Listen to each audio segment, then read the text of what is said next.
আসসালামু আলাইকুম বন্ধুরা। দেখো যে আমরা এর আগে কিন্তু ভার্ব পড়েছিলাম। ভার্ব কিভাবে কাজ করে, ভার্ব কিভাবে সেন্টেন্সে মেক করতে হয় এবং ভার্ব দ্বারা কিভাবে সেন্টেন্স তৈরি করতে হয় সে সম্পর্কে যদি তুমি জানতে চাও তাহলে আজকের এই ভিডিওটা তোমার জন্য অনেকটাই গুরুত্বপূর্ণ।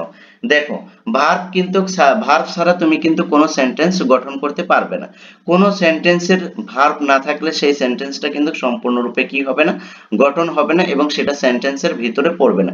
তাই ভার্ব সম্পর্কে তোমাকে বিস্তারিত জানাটা খুবই প্রয়োজন, খুবই গুরুত্বপূর্ণ একটি টপিকস ইংলিশ গ্রামারে। দেখো, আজকে আমরা আলোচনা করব সেই ভার্ব সম্পর্কে। এর আগে আমরা এই যে এখানে কি ভার্বের সম্পর্কে আলোচনা করেছিলাম এর আগের ভিডিওগুলোতে, ঠিক আছে? তোমরা যদি এই ভিডিওগুলো যদি না দেখে আসো তাহলে দেখে এসো। এখানে ভার্ব কিভাবে ফাংশন করে এবং ভার্ব কিভাবে কাজ করে সে সম্পর্কে কিন্তু এই যে এখানে আলোচনা করেছিলাম। ওকে, আজকে তার বাকিগুলো আলোচনা করব। দেখো, একটু দেখলে বুঝতে পারবে। দেখো, এই যে ভার্ব সাধারণত কত প্রকার হয়ে থাকে। দেখো, এই যে এখানে কি বলছে, এখানে দেখো একটু বি ভার্ব, তারপর ডু ভার্ব, তারপর হ্যাভ ভার্ব। বি ভার্ব কি কি সেটা আমরা একটু দেখো। Am, is, are, was, were, being, been.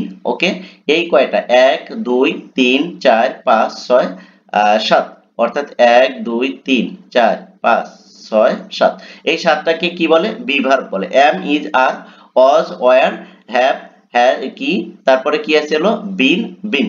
ওকে, এগুলো কি হচ্ছিল বি ভার্ব। এবার দেখো ডু ভার্বটা কি, does, do, did, অর্থাৎ do, did, does এগুলো, রাইট? তারপর দেখো হ্যাভ ভার্ব কি আছে, have, has, had, তারপরে having। এগুলো হচ্ছিল তোমার কি ভার্ব, রাইট?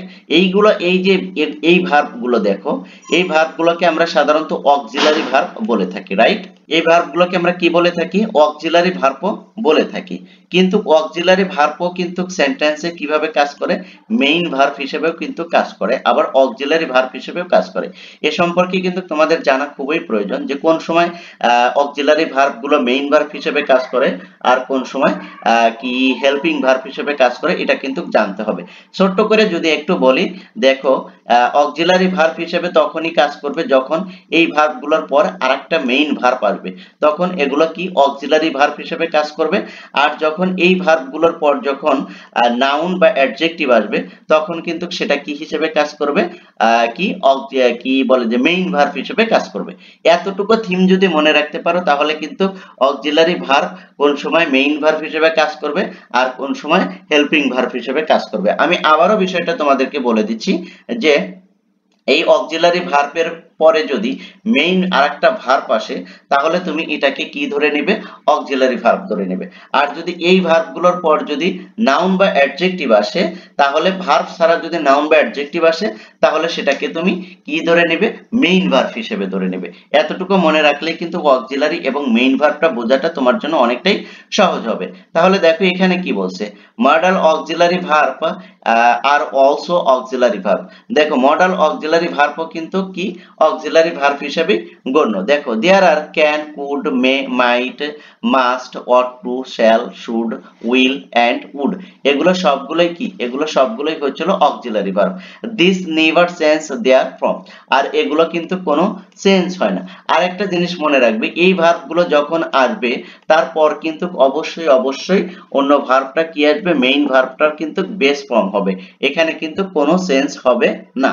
দেখো, a verb of phrase made up of the auxiliary verb. দেখো এখানে কি বলছে, এন্ড দ্য মেইন ভার্ব। এগুলোর পরে যেটা আমি আগেই বললাম, এগুলোর পরে সবসময় কি মেইন ভার্ব হবে। ইন দ্য এক্সাম্পলস বিলো, আর যদি নিচে যদি এক্সাম্পল দেওয়া হয়, the verb phrase or under is underline with main verb in bold. Okay, main verb কি করবে? এখানে বোল্ড করবে। দেখো, এই যে for example he is reading a book, এখানে কি এই যে রিডটা হলো মেইন ভার্ব আর এই ইজ আসার কারণে আইএনজি যুক্ত হয়েছে, অর্থাৎ টেন্স অনুযায়ী এটা কন্টিনিউয়াস টেন্সের স্যাম্পল। তারপর দেখো, here is reading is a verb phrase where is. Okay, an auxiliary verb and reading main verb. Okay, এটাই বলছে যেটা আমি আগে বলেছি। দেখো, now let's try to find, চলো আমরা এবার চেষ্টা করি আউট দ্য কি different between regular and irregular verb. এবার চলো আমরা রেগুলার এবং ইরেগুলার ভার্ব গুলো খোঁজার চেষ্টা করি। দেখো রেগুলার ভার্বে কি বলছে, those verb that from their past participle form with d or ed, অর্থাৎ ওই সকল ভার্বকে কি কি বলে, রেগুলার ভার্ব বলে, যেগুলোর পাস্ট পার্টিসিপল ফর্ম করতে ডি অথবা ইডি যোগ করতে হয় আর রেগুলার ভার্বে। আর তারপরে this verb do not undergo do not undergo major sense will changing from, আর এগুলোর ভিতরে তেমন কোনো চেঞ্জ হয়ে থাকে না। তারপর দেখো এক নম্বরে কি বলছে, if the verb ends with a vowel only d is added, for example, এই যে দেখো এক্সাম্পলটা দেখো, shared, এই যে shared, কি স্কেয়ার্ড কি হচ্ছে, ইডি শুধু যুক্ত হয়েছে, ডি বা ইডি যুক্ত হয়েছে, এটা কিসের সিম্বল, এগুলো হচ্ছে রেগুলার ভার্বের সিম্বল। তারপর দেখো এখানে কি বলছে, if the verb ends with a consonant ed is add, for example, দেখো ইডি যোগ করছে কনসোনেন্টের শেষে, দেখো কি করছে, এই wanted past participle form, তারপরে দেখো shorted, তারপরে killed, দেখো কিল্ড, এখানে কিন্তু পাস্ট পার্টিসিপল ফর্মও কিন্তু এটাই, এই ফরম্যাটটাই হবে। ওকে, তাহলে দেখো এখানে একটু তোমরা খেয়াল করো, এখানে দেখো যে কি বলছে, if the verb ends with a vowel, যদি কি থাকে,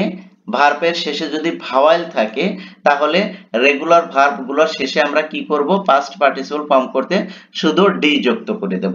ওকে, এই যে যেমন শেয়ার, এই যে দেখো ই কি ভাওয়াল রয়েছে, তারপর স্কেয়ার এখানে কি ভাওয়াল রয়েছে, এরকম যদি ভার্ব যদি পাই তাহলে আমরা কি করব, শুধু ডি যোগ করে আমরা কি করে দেব, পাস্ট পার্টিসিপল ফর্ম করে দেব।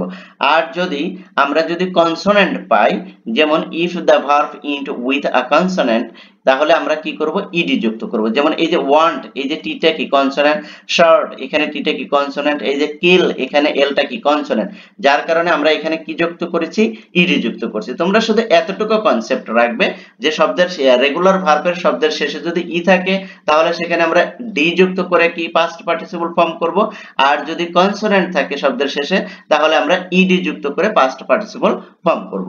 আশা করি তোমরা বিষয়টা বুঝতে পেরেছো।